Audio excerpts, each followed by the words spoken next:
ଦିନେ ଗଗନର ପକ୍ଷୀଟିଏ ପଚାରିଲା, କହ ଗୋ ସୂର୍ଯ୍ୟମୁଖୀ, ତୁ କାହିଁକି ବାୟାଣୀ ଭଳି ଅନାଇଥାଉ ସେହି ଜ୍ୱଳନ୍ତ ସୂର୍ଯ୍ୟଙ୍କ ଆଡ଼କୁ? ତୁ ତ ଏକ ସାଧାରଣ ସୂର୍ଯ୍ୟମୁଖୀ ଫୁଲ, ଆଉ ସେ ଜଗତର ଜୀବନ ସାଇଁ। ପୂର୍ବରୁ ପଶ୍ଚିମ ସେ ତେଜରେ ଚଲାନ୍ତି, ତାଙ୍କୁ ଛୁଇଁବାର ସାଧ୍ୟ ତୋର ନାହିଁ। ତେବେ କହ, ଏ ପ୍ରେମ ସରାଗ ତୋର କାହା ପାଇଁ?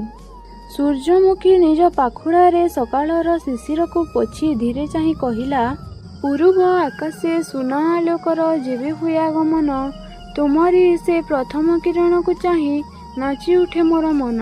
ମୁଁ ସେହି ସାଧାରଣ ସୂର୍ଯ୍ୟମୁଖୀ ଫୁଲ, ତୁମେ ଜଗତର ଜୀବନ ସାଇଁ।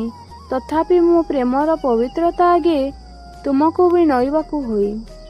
ପୂର୍ବରୁ ପଶ୍ଚିମ ଯେତେ ବାଟ ତୁମେ ଯାଅ ଆକାଶରେ ଚାଲି, ମୋ ମୁହଁଟି ଥାଏ ତୁମରି ଆଡ଼କୁ ସବୁ ଲାଜ ଭୟ ଭୁଲି। ଦୁନିଆ ଚାହିଁଲେ ଚାହୁଁଥାଉ ପଛେ, ମୋର ସେଥିରେ ନାହିଁ ତ କିଛି।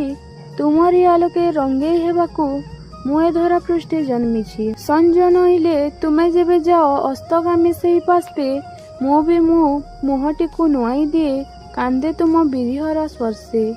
ରାତିସାରା ମୁଁ ଅପେକ୍ଷା କରେ ନୂଆ ଏକ ସକାଳକୁ ଚାହିଁ।